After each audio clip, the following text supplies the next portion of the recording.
Zigzag and One, a place where we honestly discuss how to navigate the zigs and zags in our crazy lives.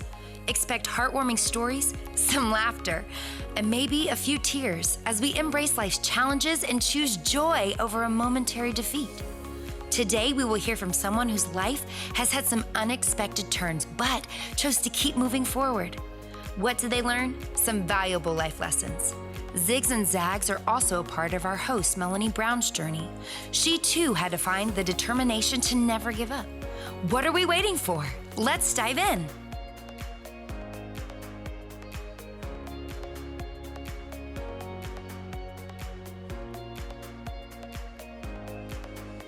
Thanks so much for joining me today on the Zigzag and One podcast. I'm your host, Melanie Brown. For this last episode of Season 3, I am excited to share my interview with Jill Savage. During her 38 years of ministry, Jill has written 14 books, speaks across the nation and around the world, is the host of the No More Perfect podcast, and is a marriage and ministry coach. Guys, with this much content, Jill and I could have discussed many topics, but today we are discussing her book, Your Next Steps: What to Do When Your Spouse is Unfaithful, which is packed full of wisdom that she gained after her husband's unfaithfulness, as well as the steps they took to rebuild a stronger and healthier marriage.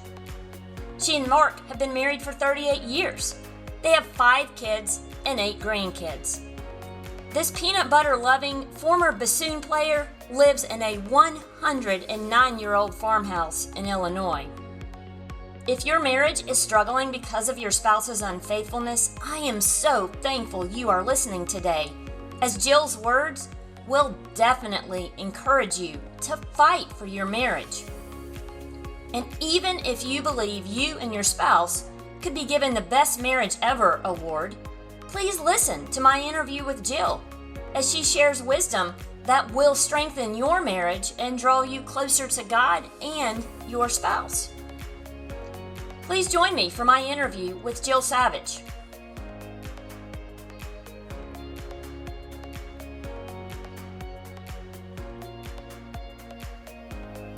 Welcome to the show, Jill. I've been looking forward to spending time with you today. Oh, thank you so much.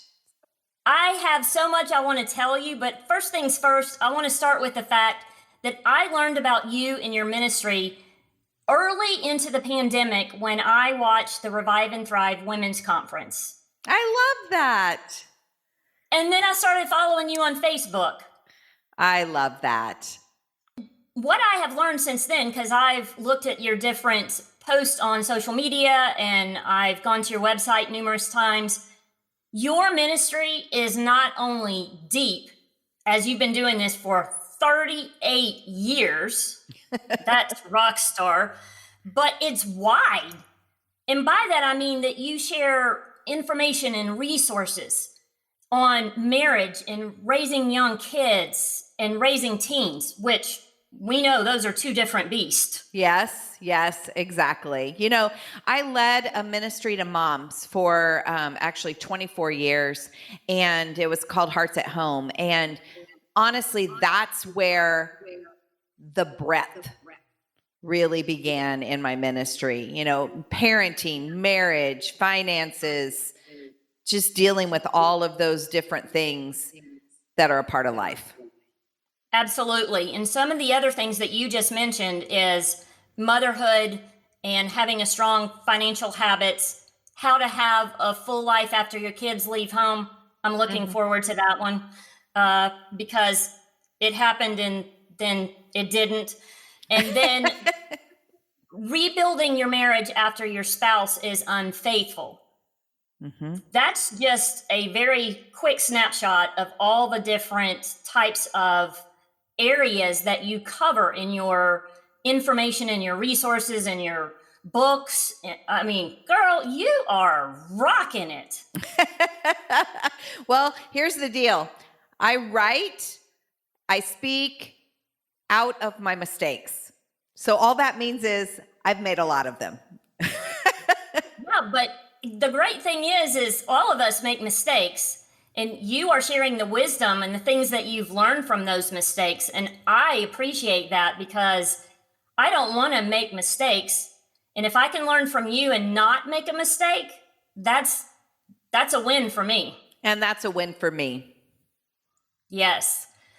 There are so many topics that we could cover today, but I want to focus on the zigzags that you faced in your marriage and how you and Mark rebuilt your marriage after his unfaithfulness. Yeah. Give us a quick synopsis of the two of you and how you met, and then the zigzag didn't happen until year 27. So tell us about that time too, and then what led to his unfaithfulness in the 27th year. Yeah. Well, my husband was a pastor, and he had been pastoring for 20 years. He had been a pastor on a mega church staff for 10 years. And then we had church planted for 10 years. And church planting about killed us, to be really, really honest. It was difficult emotionally. It was difficult physically. And I had a ministry that was growing. It was a parachurch ministry, Hearts at Home, that was growing at the same time that the church was growing. And it was just pulling us apart in many, many ways. And my husband got to the place where he felt like he'd kind of been beat up by ministry, and it was time for a break. So he resigned and decided that he would return to his love of construction work. And when he did that, he underestimated how much his identity was in pastoring. He really thought, no, my identity is in Christ. That's what he thought. But the truth is, when the church was gone and he was now forging this new way, he began to feel very, very lost. And he was struggling emotionally. He was struggling personally. He was struggling relationally. It just seemed like unhappiness permeated his life. And now we look back on it and we know he was in a full-on midlife crisis. And in the midst of that, he was unfaithful and eventually left the kids and I. At that time, I had 2 teenagers still at home, 3 young adults that were out on their own. All of us were absolutely beyond what I can even express, brokenhearted. And Sure. We knew this was not, the kids were like, this is not our dad. This is not what we know our dad, who we know our dad to be. And I felt the same way. And so, I prayed, I asked the Lord, what do you want me to do? And I just felt like God consistently said only one thing: I want you to love him. And I'll tell you what, there was many times, Melanie, that I was like, excuse me, Lord, but I don't know if you've noticed, he's not real lovable right now. For real. Were you aware of how unhappy he was in all those different areas of his life at that time? No, I knew that he was struggling. Mm-hmm. There's no doubt. I knew he was struggling. He was complaining all the time. He would complain about us. He would just say things like, we're just too different. We're just too different. And, or he would say, marriage just shouldn't be this hard. Or God doesn't answer my prayers. So he would make these statements. And so looking back, if I had to do it all over again, okay, I now realize that I minimized my responses to him, minimized him. And so he would say, we're just too different. And I would say, well, welcome to real life. Welcome to real marriage. Marriage is 2 very different people blending their lives together. And he would say, marriage shouldn't be this hard. And I would say, well, welcome to, the reality of marriage. It is hard. It's hard work. He would say, God doesn't answer my prayers. And I would say, Mark, I'm sure God is answering your prayers. But maybe not in the way that you are expecting him to or that you are wanting him to. So all of those, so I was giving him trite answers and I wasn't listening to the heart of what was going on. And so I was my answers and my responses were dismissive to the depth of his pain. And now I can see that. Then I couldn't. And so, eventually he just was disillusioned. He was disillusioned with life, with marriage, with God. And he didn't really walk away from God, but he pretty much, he was still reading his Bible and he was still talking to the Lord, but he was in a dark night of his soul and really struggling, and pretty much got to the place where he went, you know what, Lord, I've been talking to you about this stuff for a long time. I'm doing it my way. I'm not doing it your way anymore. And that's how he describes it when he even talks about it as well. Well, and that's bringing up one of the steps in the book that I want us to discuss that you've written, but we're going to get there eventually, because now all the things are clicking in my head about the specific steps that you mentioned in your book, and that being one of them, that there was a role that you played in that, not to say it was your fault, but there was a role that you played in that. So, well, and what I say is I did not cause my husband to have an affair, but I contributed to the dysfunction in our marriage. Whoa. And that's what I think is super important for anyone who's walking through a tough season. For you to be able to say, I didn't cause my spouse to make this decision or to do this behavior. However, I do have to own how I have brought dysfunction to the relationship, because that's the only thing I can own. Yes. And I want you to talk about that a little bit more in a minute. I wanted to talk to you about your book, and I ordered it and I made some notes, because this book, Your Next Steps, What to Do When Your Spouse is Unfaithful, is not necessarily a rehashing of your husband's unfaithfulness. It's more about what to do once that has happened, where we know, and I should have looked up the numbers on that, but the numbers of marriages that end as a result of unfaithfulness. I'll add that in the show notes. Yeah. How about that? But you share in the book. That would be interesting to know. Yeah, I think it would be. You share 10 steps to help a woman or a man who is reeling after discovering his or her spouse has been unfaithful. And I am going to put those 10 steps in the show notes. So if you haven't gotten the book yet, you have a good idea of what Jill is covering in the book, and you'll see how valuable the information is if that's something that you are dealing with right now. But let's chat about a few of them. The first step that you suggest is to dig deep spiritually and connect with Jesus. Why is this so critical, but so hard when you're in those shoes? Well, so it's critical because it's like your life is a hurricane, okay? And you are being tossed around by the waves of emotion, by the waves of discovery, by the waves of deception. And so you're being tossed about, and it just feels like your world has been turned upside down.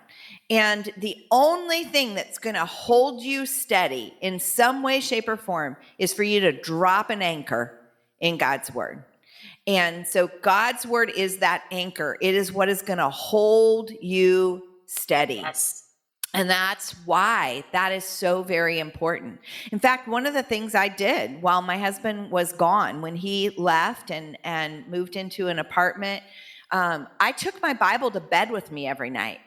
And I'll tell you, and I talk in Your Next Steps, I talk about the impact that Romans 12, 9 through 21 played in my life, because it really became my marching orders. And I would read Romans 12, 9 through 21 every night before I go to sleep, I'd lay my Bible on my husband's pillow. And then in the morning when I'd wake up, that's the first thing I saw. And I'd grab my Bible again. And honestly, I mean, I'm not saying that I didn't feel tossed about at times. I did. I mean, there was a lot of tears shed. I was, in a lot of emotional pain. But I will say that God's word is what grounded me in the midst of the toughest season of my life. And that goes along with the chapter that talks about seeking God's peace. And you share your chaotic circumstances were creating a chaotic soul. So how did seeking God's peace help quiet that chaos? Yeah. Well, his word talks about a peace that passes understanding. Okay. Which that means it's a peace that makes no sense, that you can experience a peace even in the midst of something that is not peace-filled, right? Amen. I've experienced that myself, and I will tell you, it is life-changing. And once you've felt it, you can't go back to inviting that much chaos into your life. Now, the chaos that was in my life at that point was something out of my control. It was a health issue, but that peace that passes understanding is powerful. Woo!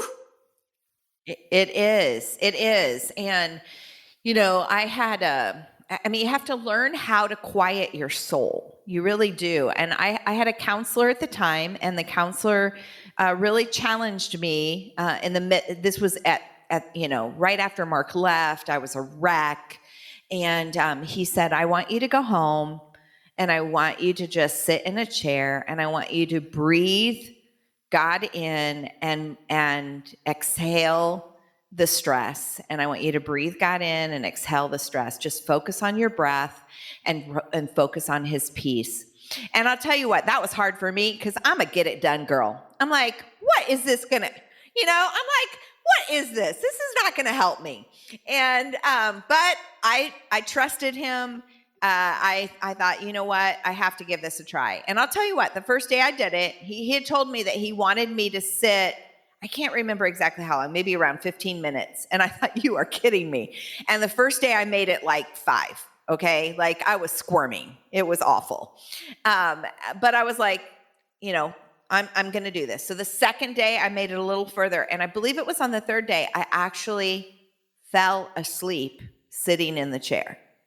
Now, you have to know that that's a big deal for me because I don't fall asleep on airplanes if I've not even had sleep for 24 hours. Like, I have to be laying down in a bed in a dark room to sleep. And the fact that I could sit in a rocking chair recliner in my living room and fall asleep because I was accessing the peace of God in the midst of a terrible season of life, I think speaks volumes.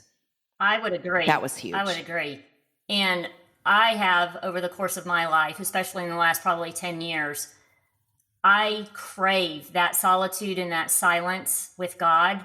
Mm-hmm. It is indescribable about what that does to your mind, your body, your soul, your emotions.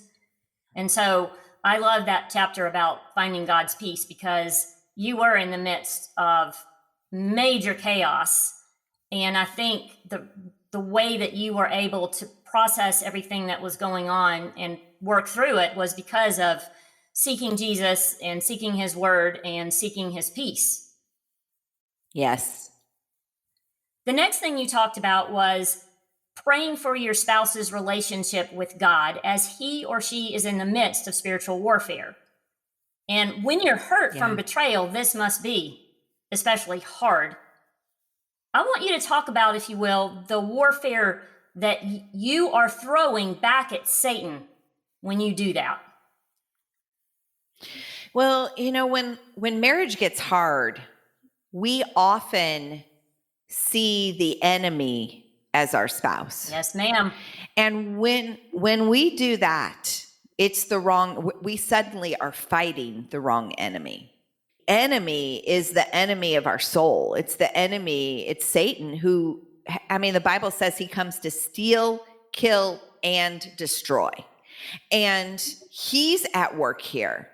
That's the battle we need to be fighting. That's why we need to battle this on our knees. And we need to see our spouse as broken, hurting, confused, lost, wandering. When we can experience that, and when our soul understands that, it becomes less about us. That's huge, because now our spouse might say, hey, it's all about you.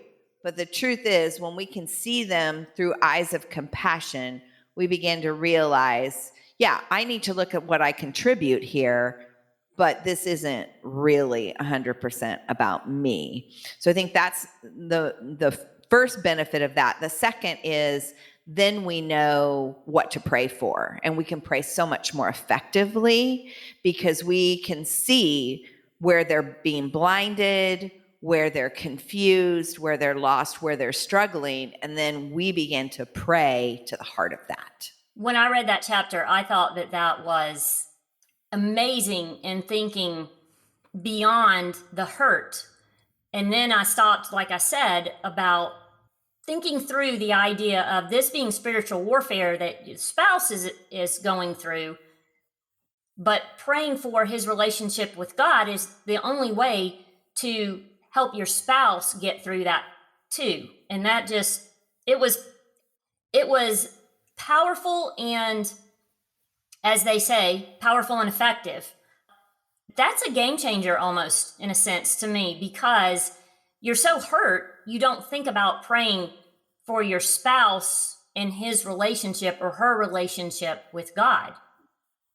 Yeah, I think it is so important that we are recognizing where the real battle is, because then it just makes us much more effective at it makes us more effective at conversations. It makes us more effective at prayer and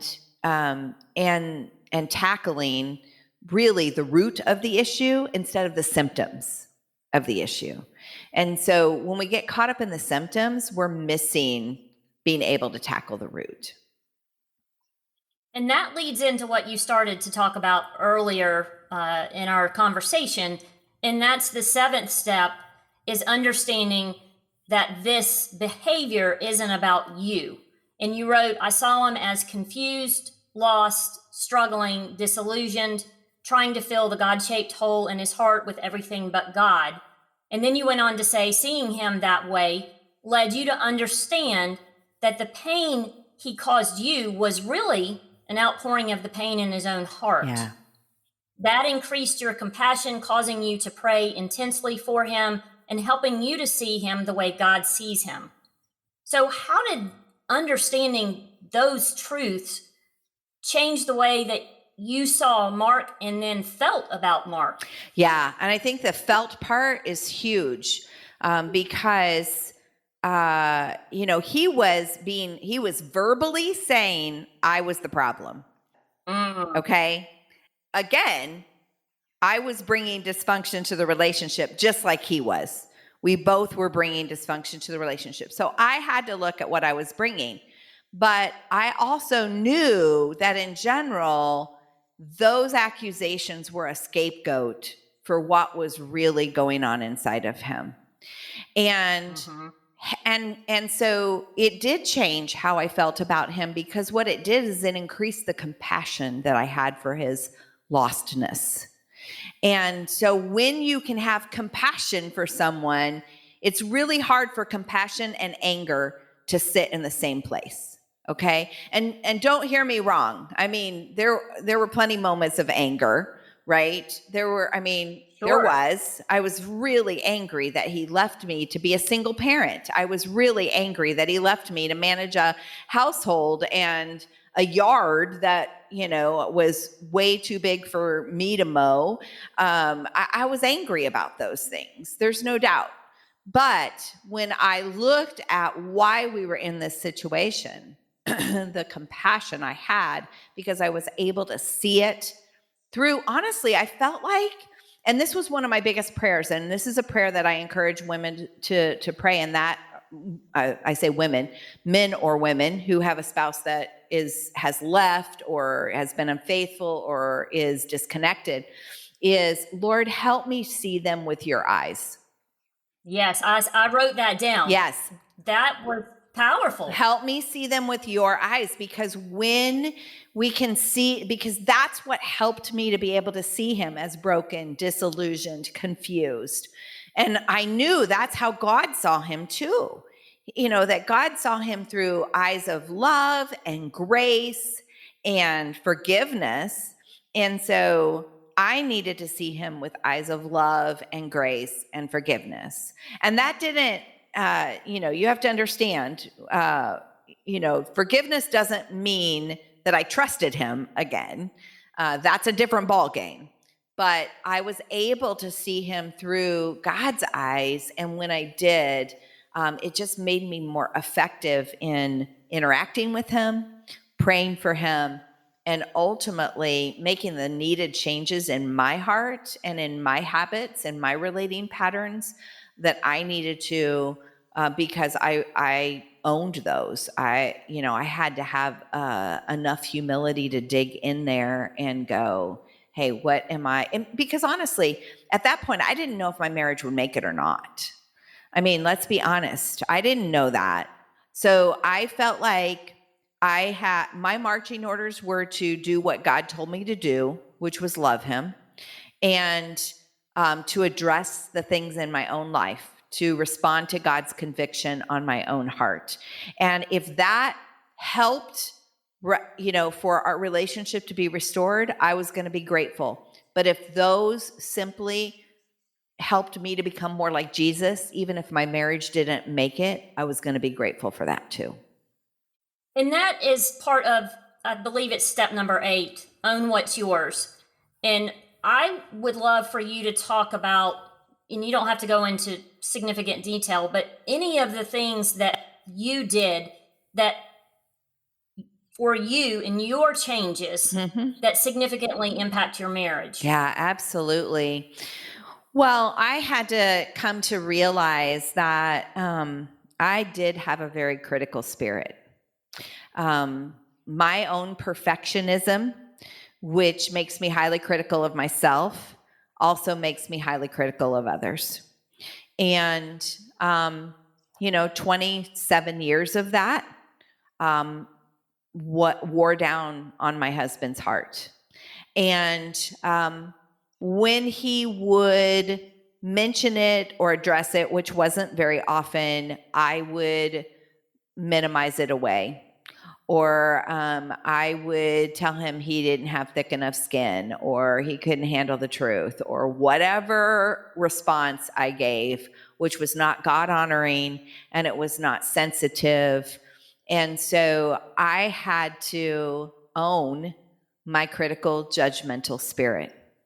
And I had to recognize what that did. It emasculated my husband at times. And so bottom line, I learned that my strength, that God did make me a strong woman, but I was misusing my strength in my marriage. And very interesting. Yep, that was huge. And so I really had to dig into how can I use my strength in a positive way in my marriage? How can I flip that in a way that helps me to be able to not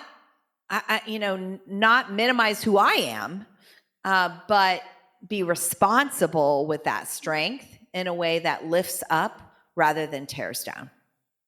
That's great advice.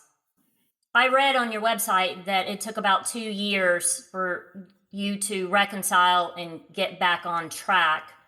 Now we are at year 38 in your marriage. Congratulations. Thank you. That's significant and worthy to acknowledge. So tell me about your relationship in the years since you reconciled. Yeah. It is the marriage we both wished we'd always had. It really is. One of the things that we say in our No More Perfect Marriages book, which is another book we've written on marriage, when I'm a better me, we're a better we. Like it. And both Mark and I are better me's, and therefore we're a better we. We also describe before our crisis as Mark and Jill 1.0, and after our crisis, Mark and Jill 2.0. But the only way that you can have a 2.0 relationship is when you have 2.0 individuals. And so I am much less critical. I am more grace-filled. I am careful with my words. I communicate in a far gentler way. I ask questions before rather than leverage statements or indictments. For my husband, he was always extremely passive. He has found his voice. He doesn't let things slide. He deals with them right away and communicates them right away in a kind, honoring way. Not that we don't have moments where we slide back into 1.0, but we know how to get out of it. We are much more a team, much more sensitive to each other's needs, much more sensitive to each other's temperaments and personalities. And honestly, we're just a whole lot more like Jesus. And we still got growth to do in that, but that has made such a huge difference. I love hearing that. You've grown individually, but you've grown together, and that's what marriage is about. Yes. I think that's beautiful.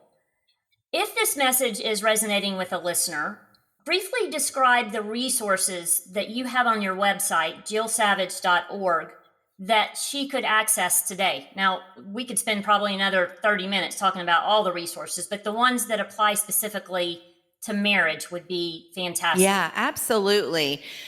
So if your marriage is in a good place, but maybe feeling a little stale, one of the best places to start is we have our No More Perfect Marriages seminar. And we bring that to churches literally all over the world. We actually had the opportunity to do it in Europe a couple of years ago, but we have done it all over the U.S. But last year when the pandemic started, we actually created what we call our home edition. So it's a video course. So you can do our No More Perfect Marriages home edition. And that can be for a hurting marriage or a healthy marriage, either one. If your marriage is not in a good place because of infidelity, definitely my book, Your Next Steps, which is what we've been talking through, is what we would recommend. If you are both willing to do the work to get your marriage back on track, then we have a course called Rebuilding Trust. And Rebuilding Trust is a course that my husband and I created together. It's a video course. You do it, you watch it together as a couple. And then at the end of each video, there are conversations to have as a couple. So we're teaching you how to talk in a healthy way, and we're helping you to have the conversations you need to get better. And then if you are in a difficult season of marriage and your spouse is unwilling to do anything about it, then we have a course called The Wait Is Not Wasted. And The Wait Is Not Wasted really came out of my 1 year of waiting for Mark. Because it was during that year, it was a dark year, and he was not willing, or sometimes he would say he was, but then he would go back to the other relationship. He actually ping-ponged back and forth 7 times before he made his final surrender to the Lord and recommitment to the marriage. And so if you're in a season where you are waiting for your spouse to re-engage, you are hoping for them to re-engage, maybe you're even separated, but you are still believing the marriage can get better, then what you need is our course, The Wait Is Not Wasted. Thank you for sharing all of that. Yeah.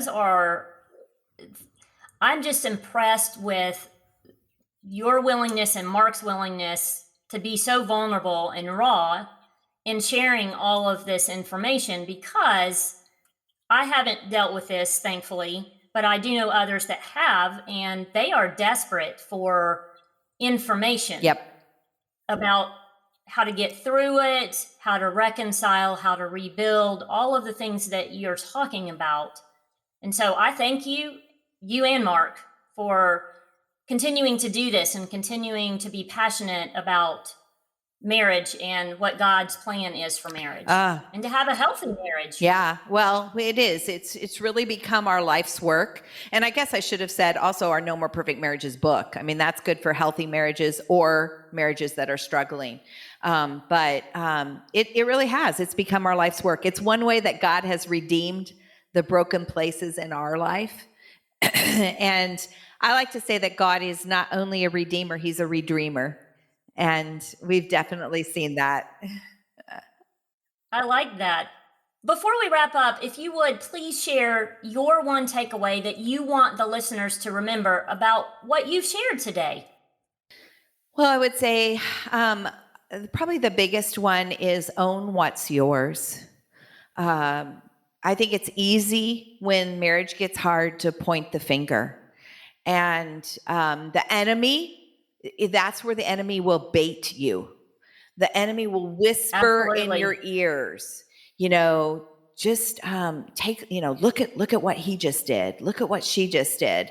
And so it becomes easy to point the finger. And so to recognize that when you're pointing the finger at someone else, there are 3 other fingers pointing back at you, and that's what you actually need to look at, is probably, I think, one of the most impactful pieces that you can do. And my husband will tell you, when I called him at 2 a.m. because I was reading a book that convicted me that I had emasculated him. We were separated at the time. And I call him at 2 a.m. And of course he answers the phone thinking there must be something wrong with our teenagers, And I own it. I mean, I'm in tears and I'm like, I am so sorry. And he will tell you, he didn't believe it at that moment, but as I continued owning my own stuff, he noticed, and it did impact him. So I do believe that owning your own stuff, in whether your marriage is in a good place or it's in a hard place, is probably one of the most important things that you can do.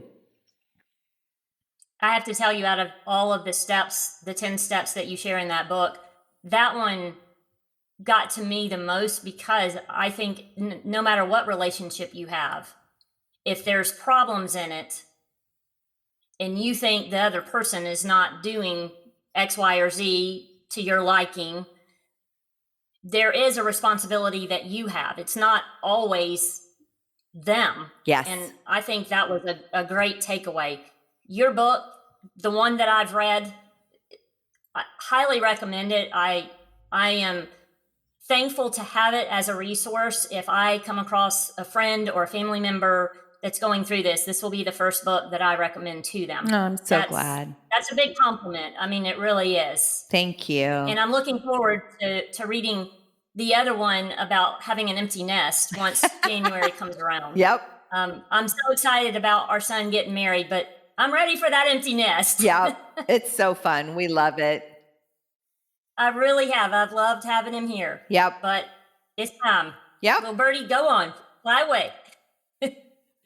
Well, Jill, thank you so much for today. It has been such a pleasure to spend time with you and to hear more about the struggles that you've been through, not because I want to focus on those, but what you've learned from all of that has just been so helpful.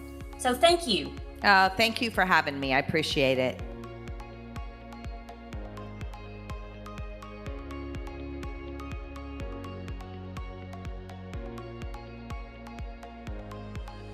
Thanks so much for joining me for today's interview with Jill Savage.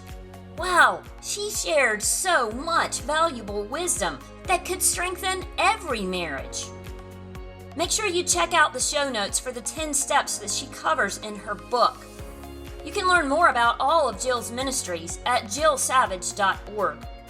If you know someone whose marriage is struggling because of unfaithfulness, would you please share this episode with him or her? Heck, go a step further and gift him or her a copy of Jill's book. Before we end today, I want to give a big shout out of thanks to all the incredible guests who joined me for Season 3 of the Zigzag in One podcast. Friend, if you love the content I share on this podcast, would you take a moment and rate it and share it? Your support means the world to me. Join me again in January for Season 4. Until then, you know what to do. When life zigs and zags, keep moving forward.